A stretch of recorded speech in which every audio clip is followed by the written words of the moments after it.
जय गुरुदेव। परम पूज्य बाबा जय गुरुदेव जी महाराज के करोड़ों शिष्य पूरे देश दुनिया में हैं।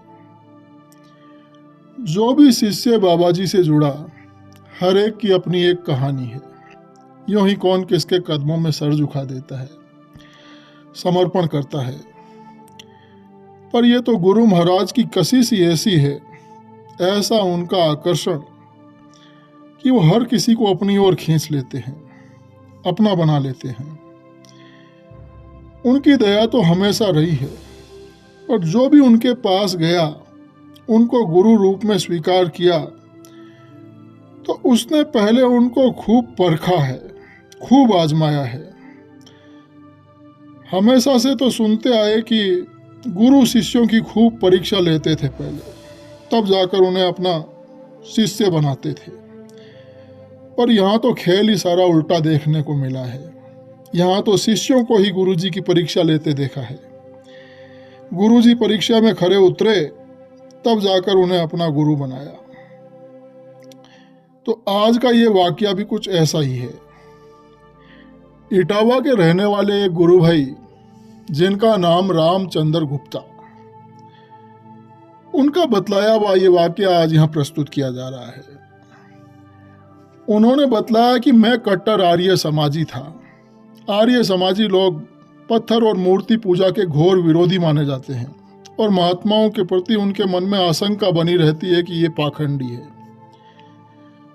तो मैं दिव्यापुर जनपद इटावा उत्तर प्रदेश का रहने वाला हूँ। मेरी साबुन की फैक्ट्री दिव्यापुर में थी, और मेरे साले, जिनका नाम ओम प्रकाश, वो उसमें सेल्समैन का काम देखते थे। तो बात है ये जुलाई 1973 की। गोरखपुर में उस समय गुरु पूर्णिमा का सत्संग हुआ था, जिसमें ओम प्रकाश जी को स्वामी जी महाराज ने बुलाकर आदेश दिया कि मथुरा लौटते समय मैं दिव्यापुर और उसके आसपास के क्षेत्रों में सत्संग करूंगा, और सारा इंतजाम करने का भार स्वामी जी महाराज ने ओम प्रकाश जी को सौंप दिया। तो मेरे साले मेरे पास खुशी खुशी दौड़े आए और आकर बोले कि स्वामी जी महाराज आ रहे हैं और दिव्यापुर में सत्संग करेंगे। मैंने कहा कि बड़ी खुशी की बात है, तुम्हारे गुरुजी आ रहे हैं।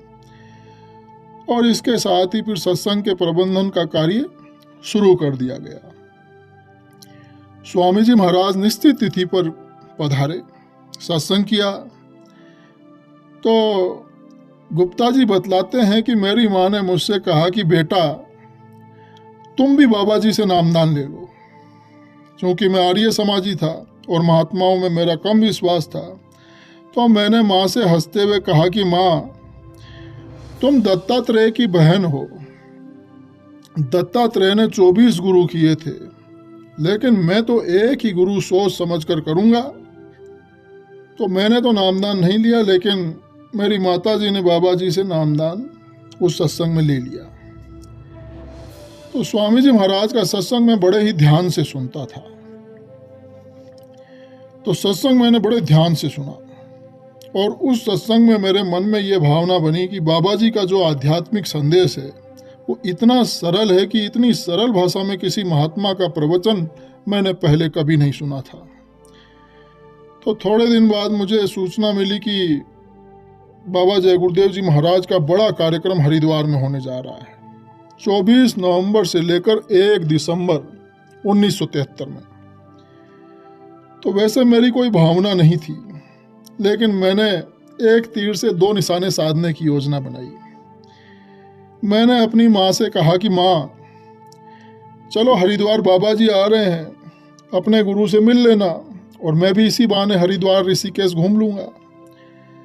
लेकिन मेरी एक शर्त रहेगी। तो माँ ने पूछा कि कौन सी शर्त बेटा?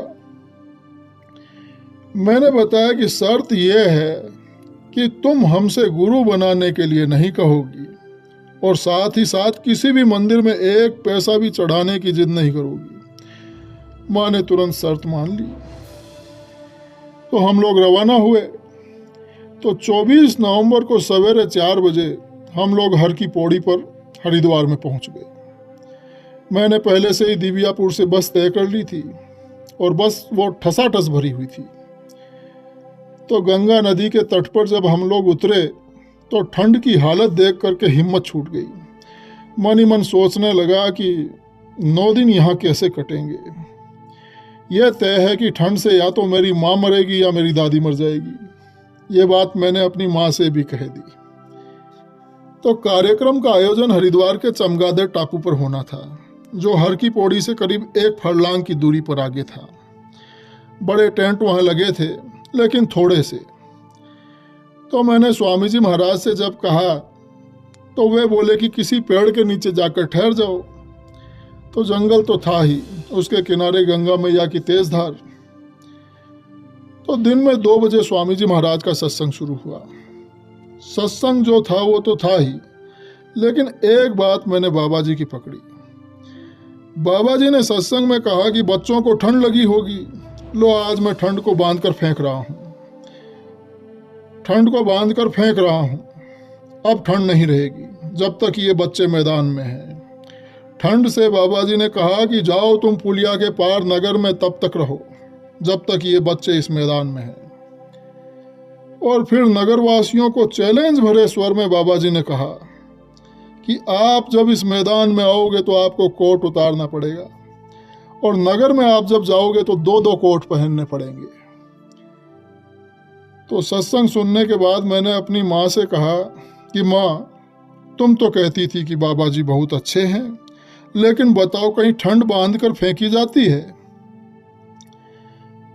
फिर उस दिन रात में मैंने बाबा जी की परीक्षा लेने के लिए मात्र 60 नंबर लोई ओढ़कर पेड़ के नीचे मैं सो गया। पूरी रात टप टप ओस की बूंदें गिरती रही, और सुबह जब मैं उठा तो चादर देखी तो सूखी की सूखी मिली। माँ ने रजाई ओढ़ी थी। तो जब मैंने अपनी लोई सूखी देखी तो मैंने माँ से तुरंत कहा कि माँ, तुम्हारे स्वामी जी महाराज बहुत बड़े योगी हैं। तो योग तक तो मेरी बुद्धि गई कि बाबा जी महात्मा हैं, लेकिन गुरु बनाने का विचार अब भी नहीं आया था। तो मैंने मन में संकल्प किया कि बाबा जी अगर मेरे मन की बात, मेरे मन के प्रश्नों का उत्तर मंच से दे दें तो मैं उन्हें अपना गुरु बना लूँगा। तो जब मैं सत्संग में बैठा तो सत्संग में मेरे मन की सारी बातों का, सारे प्रश्नों का सटीक उत्तर सत्संग में मुझे मिल गया। मैंने तुरंत माँ से कहा कि माँ, अब हम स्वामी जी महाराज को अपना गुरु बनाने जा रहे हैं। और 28 नवंबर 1973 का वो दिन था कि मैंने स्वामी जी महाराज से सत्संग में नामदान लिया। और उसके बाद इतने चमत्कारिक अनुभव हुए जिन्हें अगर लिखूं तो पूरी किताब बन जाएगी। तो ये वाकया था इटावा के रहने वाले गुरु भाई रामचंद्र गुप्ता जी का। तो जो भी स्वामी जी महाराज के पास आया उसने पहले स्वामी जी महाराज को खूब आजमाया, खूब परखा, तब जाकर उन्हें गुरु रूप में स्वीकार किया, तब जाकर समर्पण किया। ऐसे ही ये जय गुरुदेव संगत नहीं बनी। जय गुरुदेव।